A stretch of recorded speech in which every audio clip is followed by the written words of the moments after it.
Drama for the Mind 2021, A Step in the Dark. In January 2021, Flippin Mental Theatre's plans to launch a drama course, Drama for the Mind, had to be rethought around the limitations of social distancing. A third lockdown meant even those plans were temporarily unachievable. However, determined to deliver on their promise, Flippin Mental Theatre turned to Zoom. Bearing in mind the limitations on interactive work through this medium, the focus would be on individual performance. A common experience was identified. Facilitators and course members were all stepping into the dark. Each participant would build a monologue around a personal moment in their lives when the outcome of that moment was unknown. As the monologues developed, games and exercises were introduced to skill up the emerging performers. In a short space of time, confidence and ability grew. The results are here for you to see. Warning: some monologues may include trigger subjects such as suicide and bullying.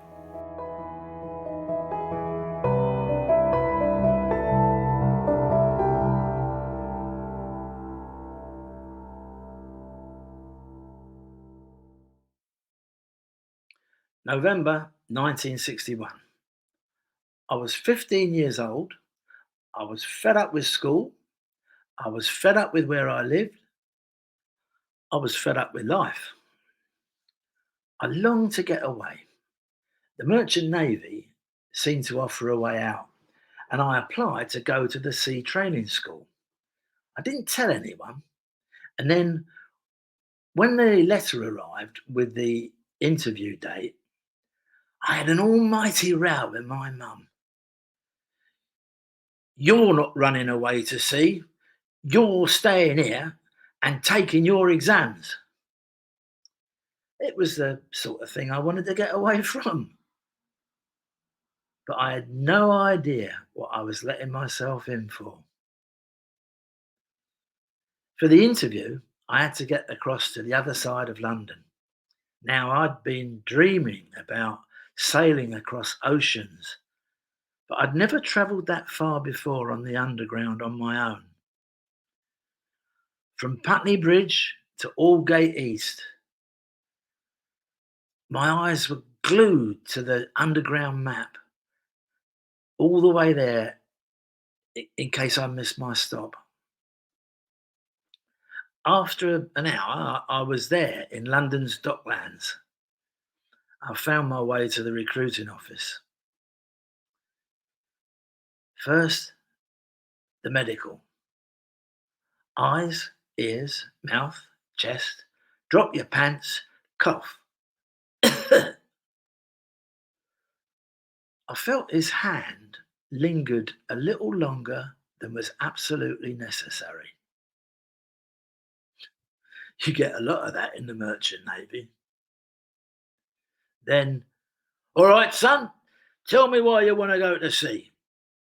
And don't tell me it's to see the world, because you won't." "Well, it's about the adventure and the excitement." "Yeah, and the booze and the brothels, eh? All right, son, one more thing and you're in." And he handed me a piece of dog-eared cardboard with some writing on it. "Do that, read that, and do what it says. Explain how you got here today." So I wrote, "I got a bus, then I got a train, and then I walked the rest of the way." Gave it back to him. "Ho ho, poetry," he said. "All right, son, you'll make a deckhand. We'll send you your joining instructions in the post." Now, if I could have run all the way home, I would have done. I certainly ran the last bit. I burst into the house. "I'm in! I'm in!" And I'll never forget my mum's face. I thought my life as a man was just beginning. She knew She was losing her little boy to the mercy of the sea.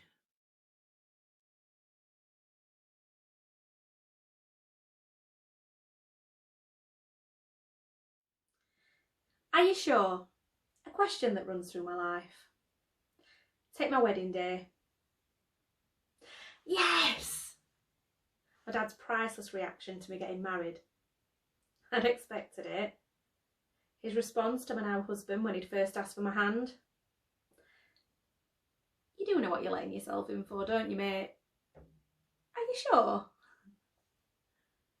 My dad loves me, really, but the weight of responsibility for a wayward daughter, taken off his shoulders, placed on someone else's for a change, as an overprotective father, that must have felt pretty good. Luckily for my husband, he's got broad shoulders. He's bloody needed him. Up, down, up, down, up, down. As you may have gathered, my life had been bumpy for a while. Somewhat of a roller coaster. But you just gotta ride it. Thanks, Ronan. Plenty of exploits, shenanigans, endeavours and new ideas, mixed in with just a little too much regret and failure. One step forward, 2 steps back. Education, career, life. Are you sure? Are you sure this course is for you? Yeah. Are you sure you want to defer? Yes. Are you sure you're happy to relocate? Yeah? Are you sure you want to resign? Yes.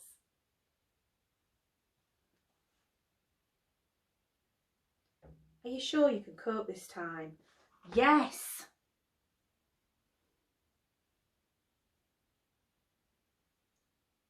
Are you sure you're not going to do this again? Yes.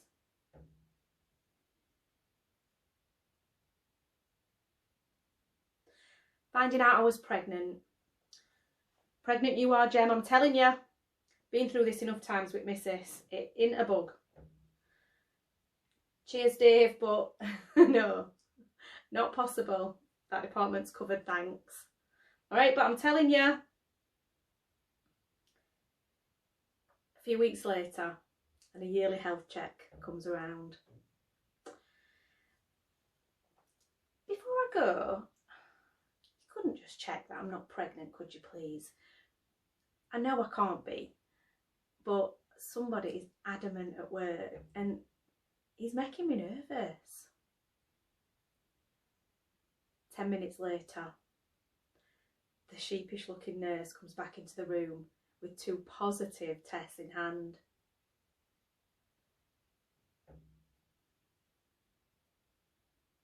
Oh my God. Are you sure?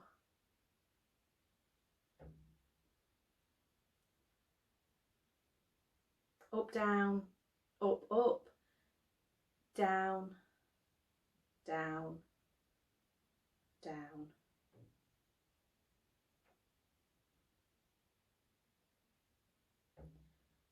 Thought love was supposed to conquer all.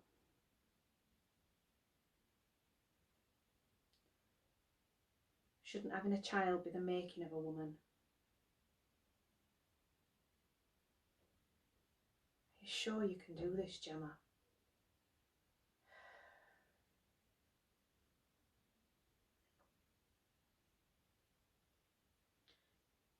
Yes.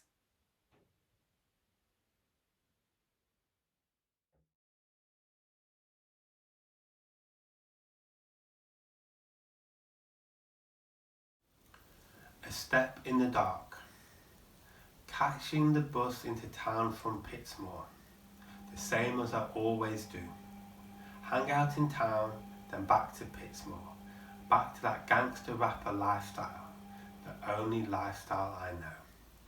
Suddenly, a twang in my heart, a fresh breeze in my soul, a change of mind. Forget it. I'm just going to stay on the bus. The bus winds its way through town, all along Ecclesall Road, and finally arrives at Encliffe Park. I get off the bus and walk through the park. The sun is shining, children are playing, the wind rustles gently in the trees. There is a feeling within me that I would call predestiny, as though my life is going to change forever. I arrive at Encliffe Park Cafe. Amidst the bustle, I see on the far wall a poster. I go closer to see properly. Fallon Daffer around the world. I see brightly dressed people practicing Qigong exercises all around the world in all types of weather conditions. It looks so good. I leave the cafe and walk towards the swings. There, just by the water's edge, I see a group of people practicing Falun Gong.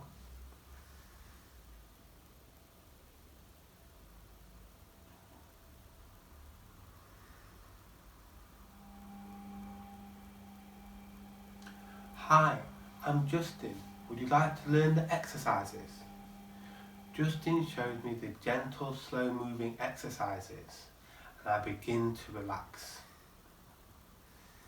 Then he showed me the meditation exercise. He passes me a small mat to sit on, and I cross my legs as best as possible. Tranquil music plays.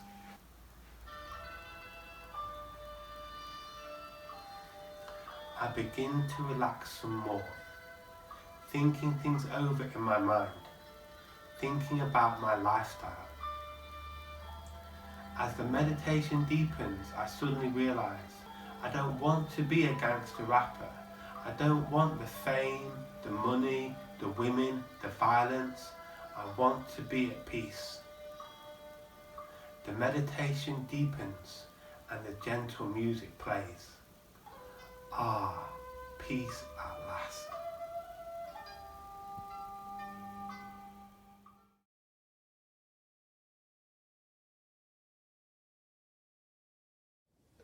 Becoming a parent is never easy, but becoming your mum was even harder. We had the added complication of mummy's mental illness and the fact that we were two women. As I entered the hospital, I could feel the blood pumping through my veins as the familiar chorus of "This is the moment" echoed through my headphones. It suddenly dawned on me that this was the moment that could change our lives forever. As I entered the room, I could see a sea of faces, and one particularly formidable looking woman who was the counsellor from the IVS service. She fixed me with a stare and said, "So, how do you feel that you can't give your wife a child?" Mummy thought to herself, and they say that I'm the one that's mad? And to be honest, love, unless she's about to give birth to the next virgin of the Saviour's womb, it's a biological impossibility. A warm waft of acceptance and some laughter was followed by the decision that Mummy Katie had ached to hear when I fell in love with Mummy John, Mummy Lisa. It was a yes. We could have the treatment. I never forget the day I found out I was going to be your mum. I was sat with Lily Dog dutifully by my side, waiting for the phone to ring. And then it did. Lisa excitedly telling me that she was pregnant and we were going to be your mums. The next month flew by until the 13th of October 2014, when I was awoken at 6 o'clock by Lisa screaming, "Hurry up, quick, he's coming!"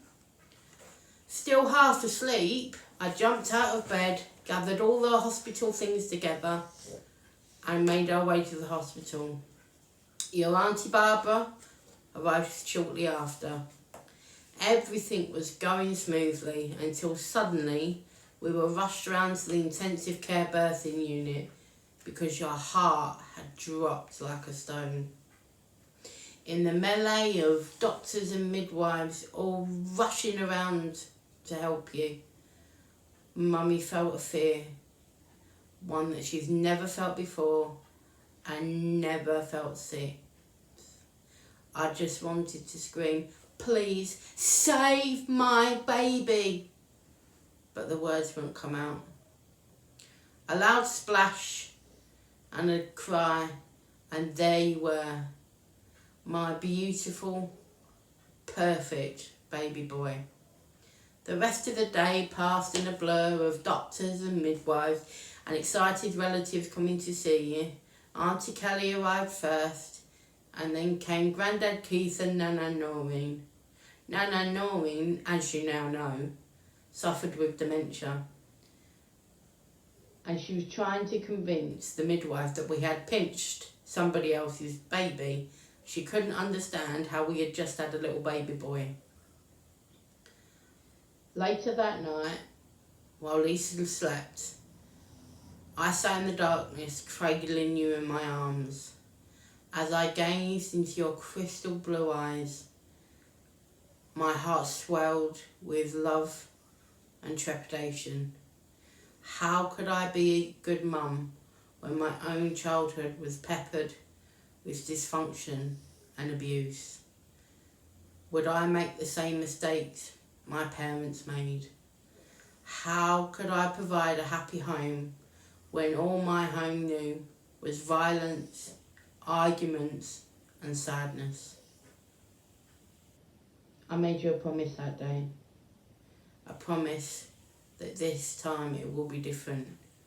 Your childhood would be happy. I will not make mistakes of the past. Your home will be a place of love, warmth and security where you only know love and contentment. You make me so proud every single day.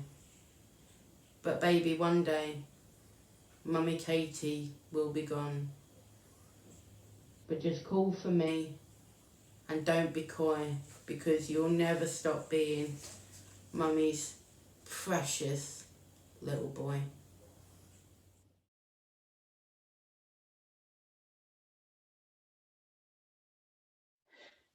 When I first met Lee, we couldn't stand each other. He thought I was a snob. I thought he was a pain in the bum, and he still is. And I'm also sometimes still a snob. Eventually, through volunteering, we became really good friends.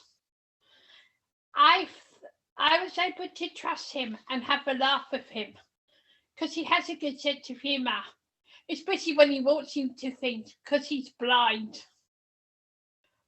One day in 2015, Lee had been at my house acting mysteriously all day. So when I spoke to him later that night on the phone, I demanded to know what was wrong. And if he didn't want to be friends anymore, that was fine by me, but he just needed to tell me. But he dropped the bombshell that he'd fallen in love with me, which totally shocked and surprised me. When I eventually realised what he said, I was able to tell him I felt the same, which was like a weight off my shoulder. On our first date, we decided to go to McDonald's, where we shared a box of 20 chicken nuggets and just smiled and laughed all the way through the meal. By the time we walked out of there, my cheekbones were hurting from smiling and laughing so much. They still do to today. Then a few weeks later, we moved to Sheffield, which was scary, as it meant we would be living together 24 hours a day, and we were still learning how each other reacted to situations. On the first Monday we were here, we met a friend at Cafe Nero, which I just thought would be coffee and cake.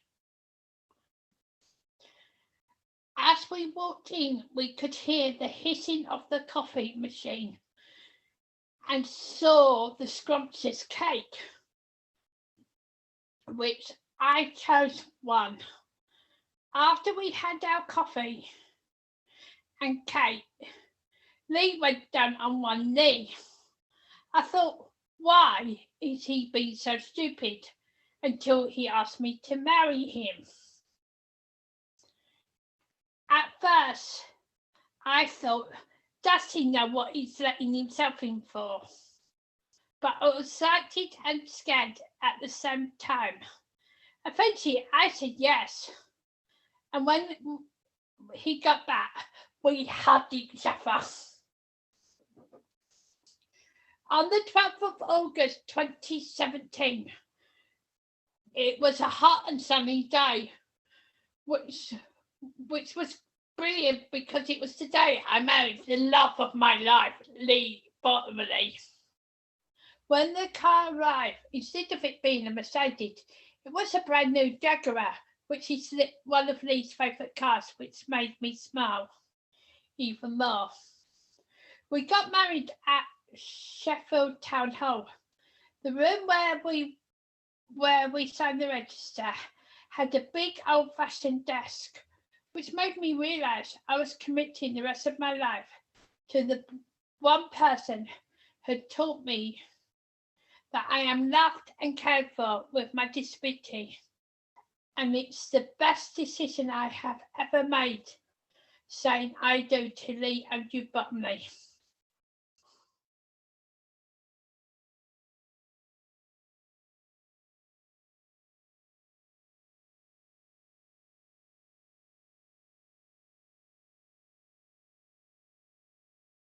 Morning, Dean.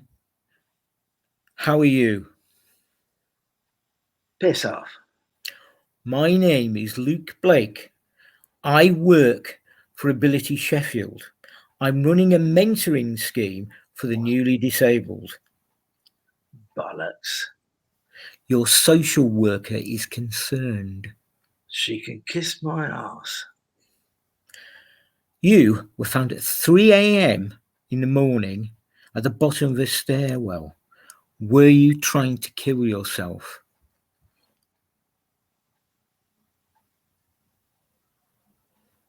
The fall permanently damaged your right leg.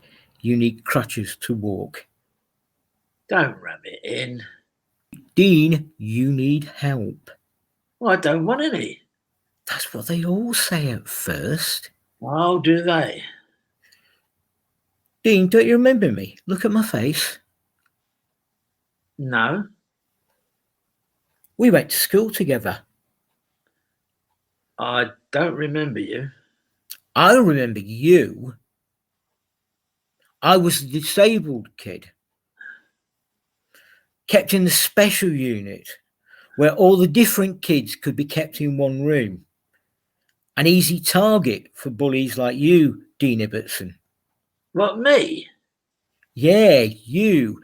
You and your mates had a whale of a time tormenting me. The snide remarks, the punches, the kicks, especially that time you stuck my head in the toilet and pulled the flush. We were having fun, mate. Oh yeah, I laughed all the way home. Sorry. It's all in the past. It doesn't matter anymore.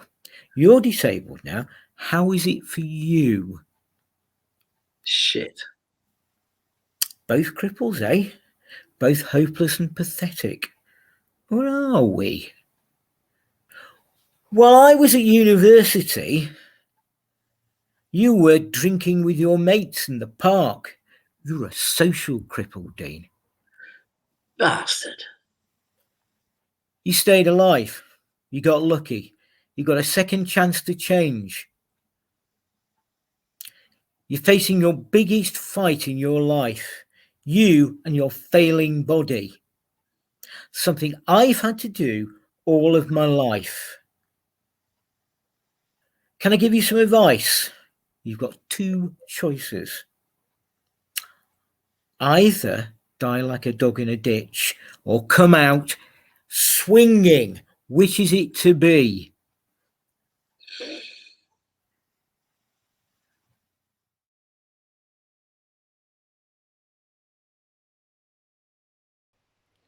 Location and price.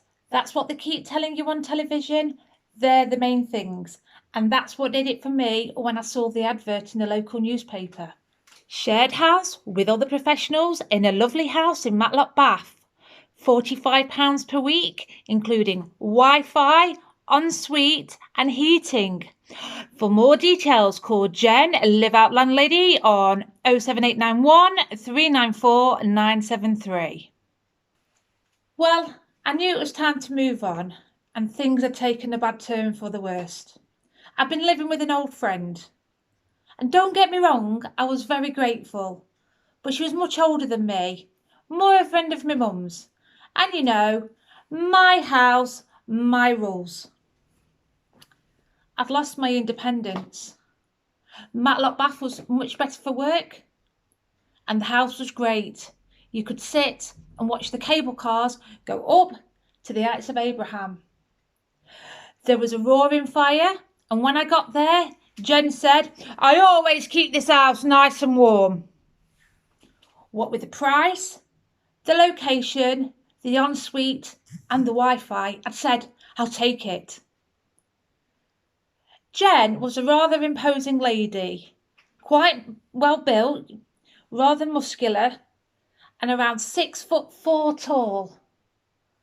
She said, it's cash only, no contract, and money to be paid every week on the dot. No arguments with that then? Don't know. Looking back, I should have asked more questions. I should have taken more in. Like that sign on the bathroom door. Do not throw dirty tea bags or coffee grains down this toilet. But it was okay at first, and I got to know the tenants, and it all got very social, if you know what I mean. Cheers. They were all different characters, but the one I got on best with we called Little Jean. She was a 78-year-old widow with an era of sadness owing to a husband dying from chikungunya. Then it started. We all left our phone numbers on the chalkboard in the kitchen so we could exchange our phone numbers with each other. One day we realised that they'd been altered. The only person who could have done this was Jen. Then she left another note. Do not dry your clothes in my house. But there was no tumble dryer. It was too cold to dry your clothes outside, and using a radiator or a clothes horse seemed the only way. Bit by bit, it got worse. She turned the heating off for hours. She stopped us having open fires, and she made more rules about the toilets. And the sign, don't put your dirty tea bags down the toilet, was put all around the house. And then she put another one of her notes up. Whoever's been cleaning the living room, wash the curtains and the windows, do not do it again. I repeat, do not do it again and leave them alone. And by the way, the curtains always stay closed. On St. Patrick's Day, we went to the local pub and won the quiz. It was an inflatable pint of Guinness, about half a metre high. When we got back, we left it on the table in the living room. That evening, Jen must have visited and left another note. Get this inflatable pint of Guinness out of my living room. We didn't do anything about it, but the next day, when we returned from work, the inflatable pint of Guinness was no more.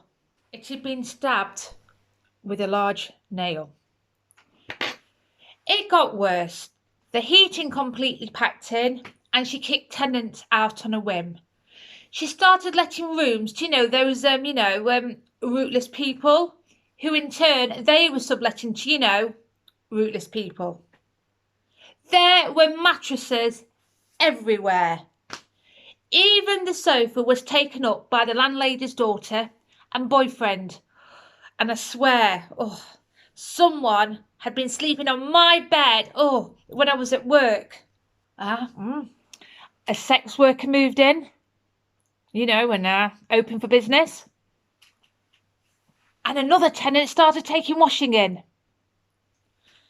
It was more than time to move on again. I understand it finished with a mass riot, mattresses being thrown out the window, the lot. Worst of all, little Jean told me that Jen had ripped her off with 1 month's rent and then told her to get out with 1 week's notice. When little Jean protested, she grabbed her by the scruff of the neck and pinned her against the wall and said, "You're to blame for all the troubles in this house." Jen lost the house too.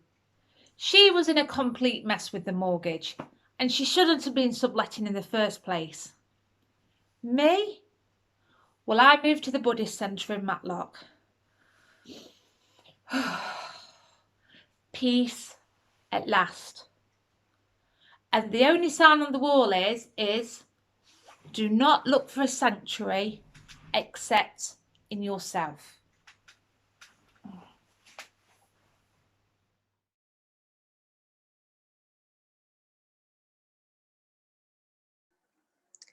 After my mum's funeral, we gathered, me, my brothers and sisters, in the back room of the Manor Castle pub. Half a beer and dried up cheese sandwiches, the usual, for a trip down memory lane. I don't know who started the conversation. Do you remember? We were always in the kitchen, never in the living room, Mum baking that lovely bread and her plate apple pie, talking, telling stories, and Mum sharing her words of wisdom. Do you remember when she said, "You'll be badly if you eat that bread whilst it's hot. You'll end up in the royal." Do you remember when she said, "Don't play with bamboo sticks. If you get a splinter, you'll end up with polio"? Do you remember when she said, "Don't go outside with your hair wet. You'll end up with double pneumonia"? Do you remember what she said about Grandma Wilson? I said, I do. Grandma Wilson was a big believer in the spirits and the afterlife, telling us stories about messages being left by the departed, using signs of upturned bins and feathers found in obscure places. I said, do you remember what Mum would say after Grandma Wilson had gone home? We all said, "Listen, the only spirit here is in the Sanatigen wine in your Grandma Wilson's cupboard." She thought the idea of spooks and spirits and the afterlife to be a load of claptrap. She won't be visiting us then. I felt completely drained at the end of that day. My fella, Barry, was at the bottom of the stairs. What's that? I'm going up. Are you coming? Yes, I'll turn the lights off. I'll be there in a minute. On this particular night, the night of the 7th of December 2007, my mother's funeral day, the day she was laid to rest, as I walked across the room, I saw a light in the corner of my eye. My Nokia mobile, which was laid on the bookshelf, just lit up and gone off. What's that? The sensor round, it's come on making an eerie metallic noise through each speaker in turn, and then it's turned itself off.